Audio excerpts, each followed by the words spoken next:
1 in 6 people of working age in England are currently dealing with mental health problems. It costs the economy billions of pounds a year. Major review into mental health in the workplace has found 300,000 people with long-term mental health problems lose their jobs each year. We're joined now by Mamo from the charity Mind and James Tringham, who left his career as a lawyer and has since been diagnosed with bipolar. Good morning to you both. Hi. Emma, how important is it that this is now addressed, and with the recommendations that are coming out for employers to do more to offer support? It's very important. This is a great day in terms of mental health in the workplace. I mean, we all have mental health. It exists on a spectrum. We move up and down it from good to poor for any number of reasons, but the workplace can have a significant impact. So great to see more expectations on employers. James, one of the things that's emerged, and I know you took part in the film that we've done today about your own experience, is that first point, the point at which you first talk to someone in a workplace, as opposed to possibly within your family, saying, do you know what, this is me, this is what I'm going through at the moment. Can you remember those times? I can. When I first started telling people, it wasn't usually very well received. It wasn't that people were unsympathetic, but they didn't really know how to deal with it. And you were a lawyer at this I was a solicitor, yeah. A solicitor. Yeah. So how did those conversations go? I mean, just so people get an inkling of you say to someone, you know, I'm struggling a bit at the moment. Is that a boss? Is that a colleague? How does that work? Oh, and eventually I started talking to my boss. You had to, because if I wasn't at work because I wasn't well enough to come, then you've got no choice but to explain why you're not there.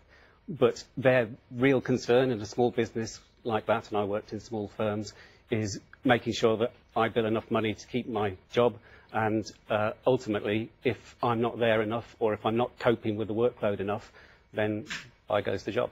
I mean, I was going to ask how big the company was that you work for, because this is one of the problems that has been thrown up. When you're a big company or a big firm, you have resources. There are HR departments. Yeah. There are steps to take, aren't there? Yeah, I work for Aviva these days, and they're very good. They've got systems in place, as you've seen in the film, and it's different in a small firm. They don't tend to have the resources.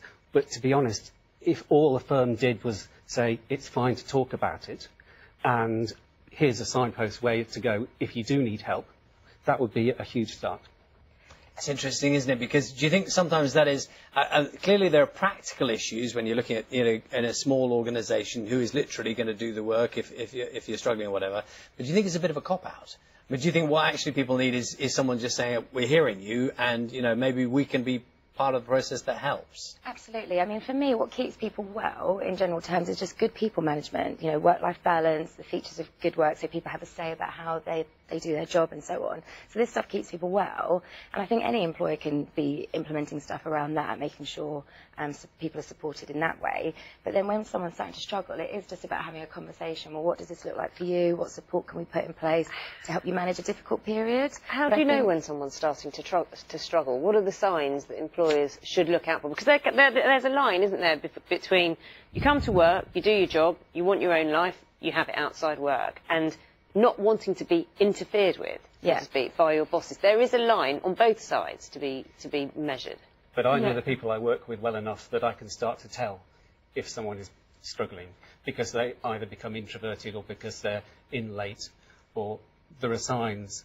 Partly I can pick on that from my own fragilities, but I think everyone can spot them if they're just trying to empathise a bit with their colleagues. Yeah, I think you could spot changes in someone's behaviour or mood. So I'm quite a happy, chatty person. If I'm feeling the pressure, I'm quite business-like. I talk quite quickly, and if you're going to talk to me, talk quickly too. Thank you very much. So if my boss sees that, she'll think, do I need to have a conversation with Emma?